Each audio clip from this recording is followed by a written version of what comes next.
Hey everybody, welcome back to my channel. And I just wanted to share a little challenge I gave myself, this summer to try and learn how to do a headstand before Thanksgiving. And I have achieved the goal.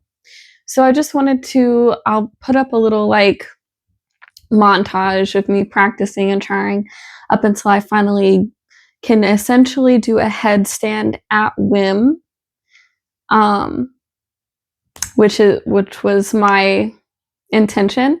I've never really thought of myself as being athletic or strong for my whole life because I'm really short and I was never in the right freaking sport. So I look back on my life and I'm like, if I had been put in gymnastics, I probably would be a lot more athletic, or at least know.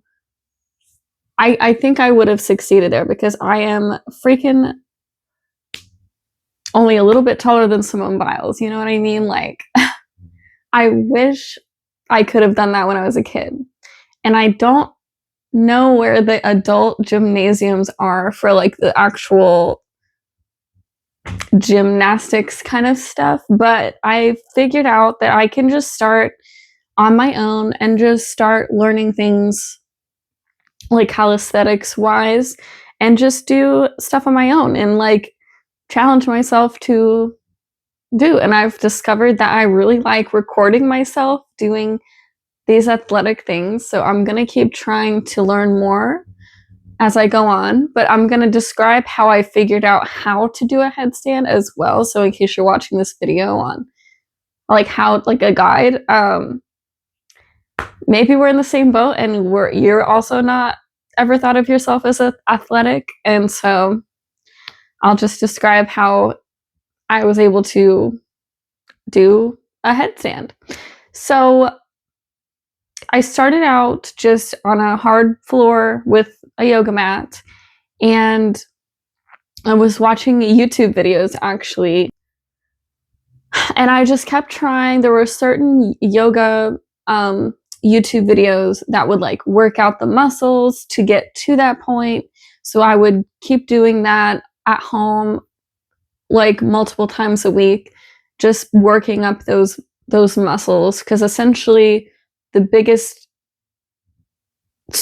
most important thing is just pressing away from your actual head. So your head is not actually in a headstand the main source of your weight. You don't want to put all your weight on your actual head. You want to actually put the weight on your arms and with your head just resting on the ground instead of like your head being the only thing keeping you up, because that would not be good for your neck.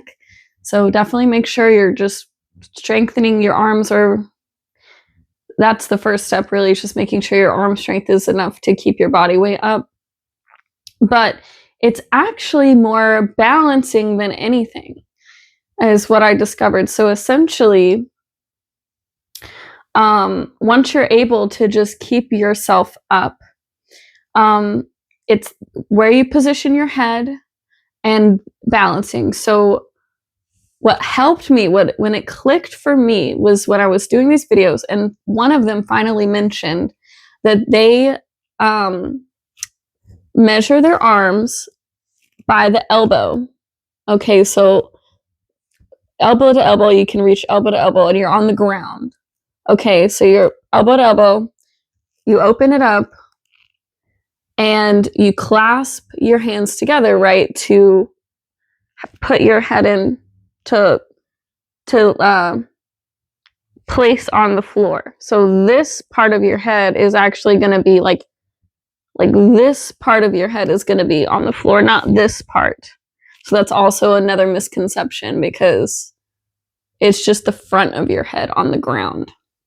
And then with your hands clasped to like hold you into place like so, you unhook your pinky fingers, because this can hurt, just physically can hurt. So I unhook the pinky fingers, and then that is how I was able to actually do the headstand, when I figured out those positionings, that physically actually helped me do what I needed to do.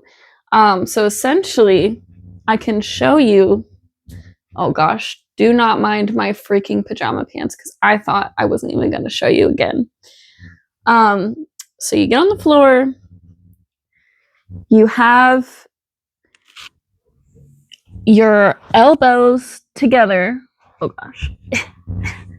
So you, not together, but you're spacing elbow to elbow with where you can grab your elbows, if that makes sense. See, I'm not a yoga person. I figured this out for myself, so hopefully this makes sense. And then you open them up, but you want to keep those elbows apart at that distance. You open up your pinkies like I showed you so it doesn't hurt. And that's where you put the front of your head into to lay on. So you're able to just cradle your head with your hands with your pinkies open. And then you put a little pressure with your head, just the front of your head, and then you really hold yourself up with your arms and just a slight pressure from your head. And then you walk. It's hard to talk during this. You walk yourself toward. Okay, it's hard to talk and do it at the same time. But you walk.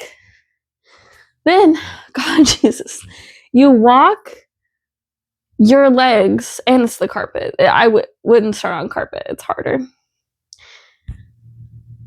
Okay, you walk your legs closer and closer. So doing downward dogs and things like that will help as well. But you're walking your legs closer and closer to essentially having your torso and your legs like this.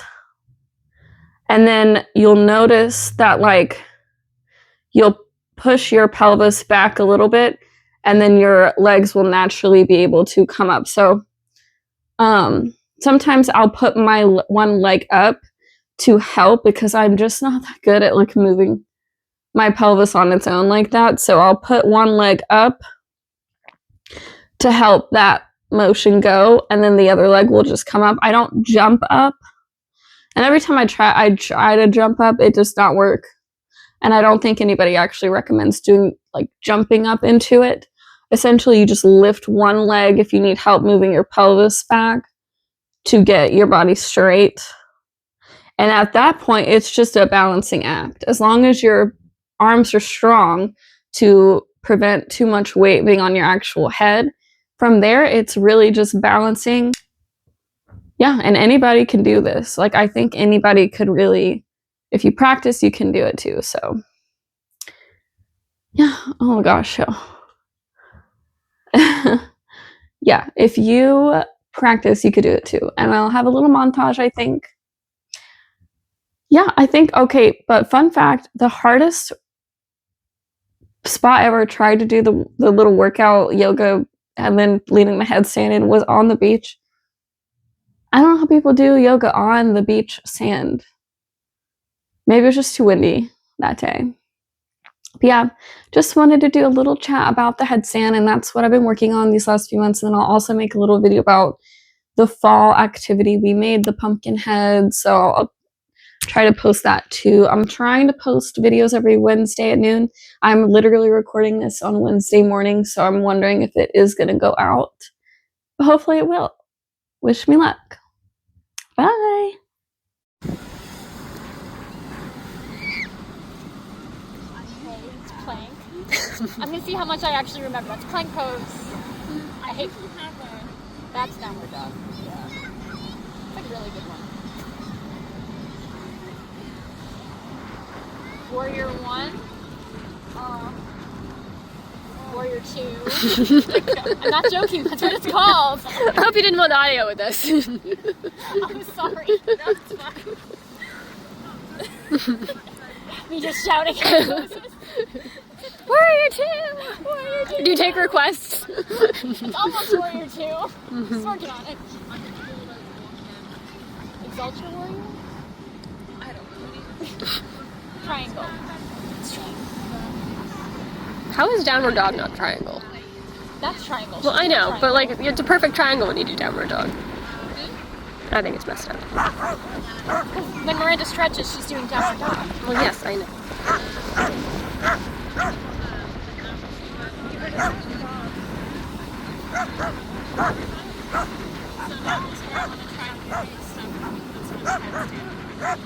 Okay.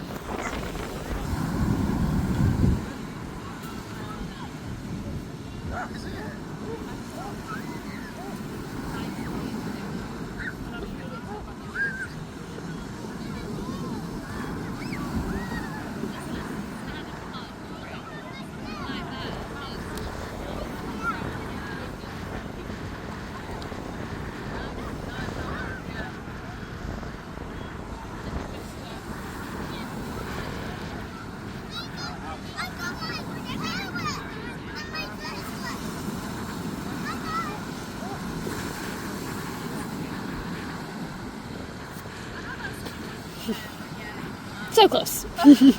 Almost had it. Alright, let's do day 2. Oh, that's a real workout.